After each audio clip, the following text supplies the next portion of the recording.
Today we're talking about toxicity, the poison that you find online. You find it with your friends, so-called friends, or your work community, and how that infiltrates your mind and your nervous system. And we just want to cut that out. Let's get into it.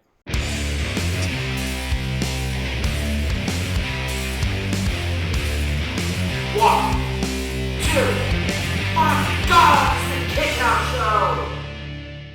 Hello and welcome to the Kick Out Show. Today we're talking about the poison mist that is the online communities that we get involved in, the talks, the comment sections of our favorite wrestling channels. We know so well how much toxicity is in there. And, you know, it never fails to surprise me how just an opinion can create so much hate and adversity and infighting. It's crazy. So just the wrestling angle is the toxic mist. I love that analogy. It's like so many great wrestlers, like the Great Muta, like Shinsuke Nakamura uses it now. Asuka, Tajiri used to use it way back, and it would just change the momentum of a match.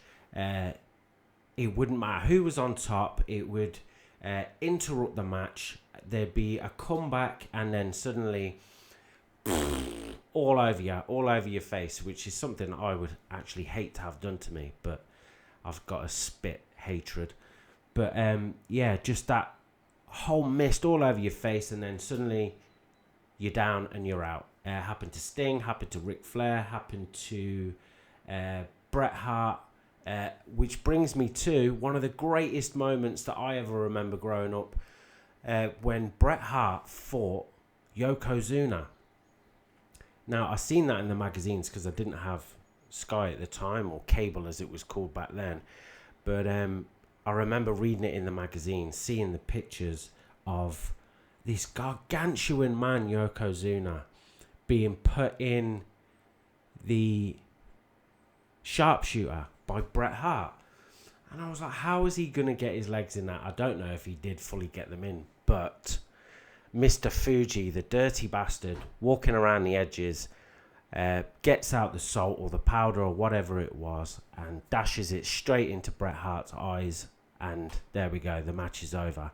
I know a lot of people hate what happened after that. I think Hulk Hogan came out and he got a title match instantly against Yokozuna and blah, blah, blah, another bone of contention. But I just remember that moment of like, oh, wow, he's like interfered in that match. I was so cut up about it. Like, how could you do that? Bret Hart was my favourite wrestler at the time. He was so cool. And I just thought, you bastard, that's my favourite wrestler. You've interfered. It was nothing to do with you. He was about to win, you know, and Mr. Fuji's just got involved and I just hated him. And isn't that what wrestling does? It brings up all these emotions and unfairness and the injustice of it. But that's why we love it, because it takes us on that roller coaster, doesn't it? But we don't need to be on that roller coaster all the time. We don't need to be on that roller coaster if we go to work or in our relationships or with our friends, and especially online. So what I notice is it doesn't matter where you go. It doesn't matter if you're on Reddit, if you're on Instagram, if you're on TikTok. As soon as you make a comment, as soon as you have an opinion, suddenly someone else thinks they can just bombard you with hate or ridicule, try and shame you, try and shut you down in some way. And it used to baffle me. It used to make me think, well, then you can't say anything. You can't have an opinion about anything. You can't enjoy conversation with somebody, discussion. It's okay to have different opinions. It's okay to have a back and forward.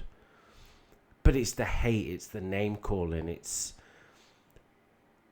like somebody really wants to hurt you or shame you or put you in your place or something like that. And it's so easy to get pulled into that. It's so easy to make your comment. Somebody makes a comment back. You feel like such an idiot that you must defend yourself. You must stand up for yourself. And then it becomes an ego thing. So then you say something back to them that makes them look like an idiot. And then it's just back and forth. And then if you're lucky, someone else will join in and off you go. Now, some people thrive on that. I know of people who go out of their way to cause those arguments. And, you know, they call it rage bait and stuff nowadays. But it's a real thing. Real people going out there trying to cause arguments, trying to cause misery to other people that are just trying to have a conversation.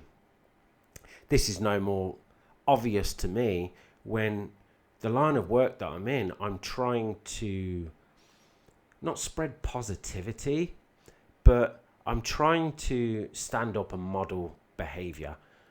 You know, it's okay to disagree with me, with anybody, but why the name calling? Why the shutting down? Why the swearing, the constant ridicule?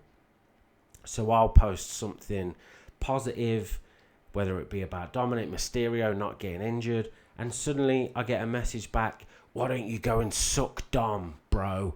I'm like, what the fuck, man? All I'm saying is I'm glad he's not injured, you know? A human being who's out there entertaining me. And you're jumping on... The first thing you see to jump on that is, why don't you go and suck Dom, bro? Like, it's just madness. This toxic environments that you find, and it's like, wow. Another example was, I was talking about Austin Theory. Somebody chimes in with some hatred. I never get involved, but that hatred then sparked somebody else to start hating on him.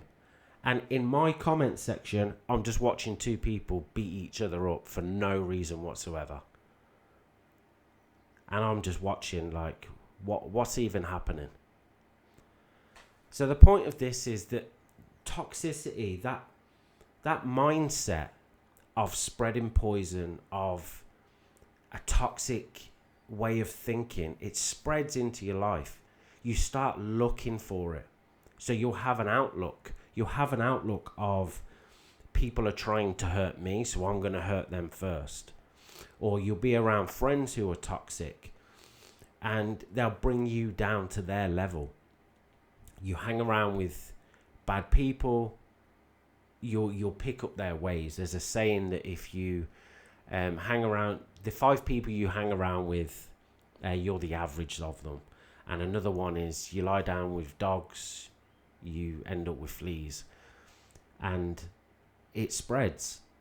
Being around toxic people spreads. Toxic environments, it spreads. It starts to affect your mental health. It will start to affect how you see the world. You'll constantly look for danger in places, which will affect your nervous system.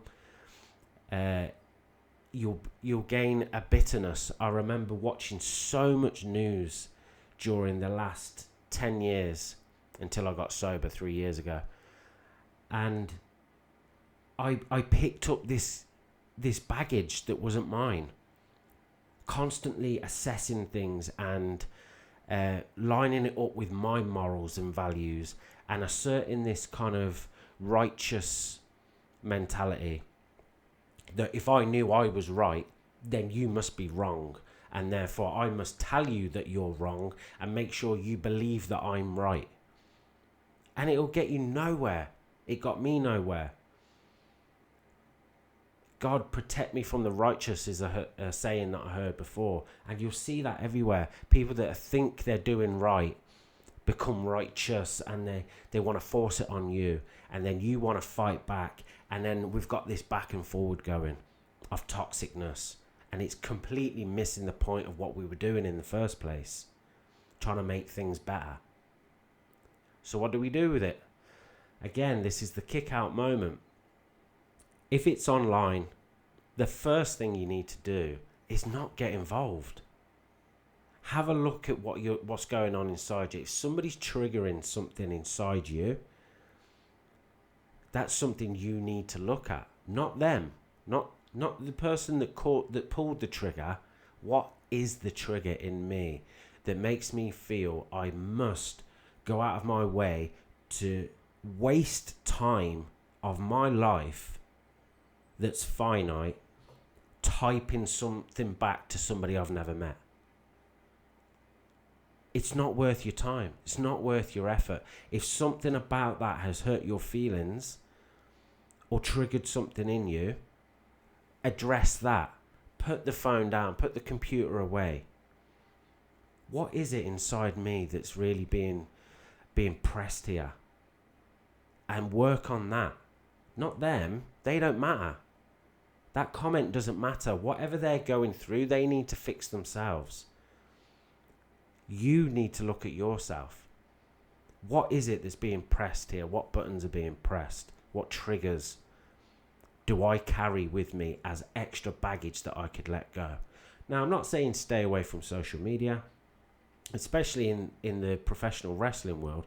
We love debate. We love conversation. We love talking about what we think should have happened, what should have gone down on last night's episode of Raw or whatever.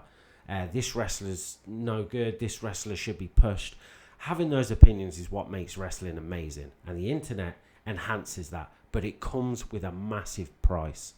And that price is the toxicity that we find online. And don't get me wrong, it's not just online.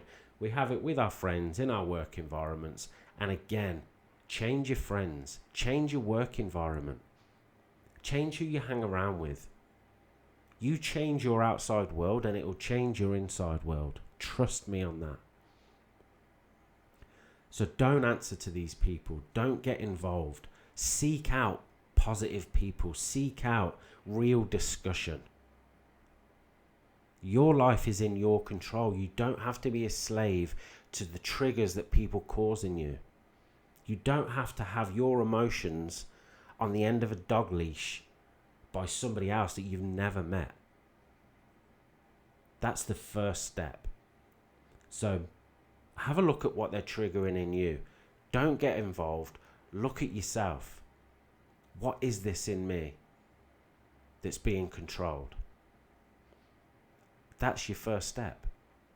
That will lead you to a world of perception. You will start to perceive things differently. And that's what we talk about with manifestation and stuff like that, where people say you can manifest things by thinking about them. I don't believe that that's the truth. I don't think you can physically change the world, but I do know for a fact that what you choose to look for is what you will find. If you want to go out today and experiment, tell yourself, today I'm going to notice a yellow car.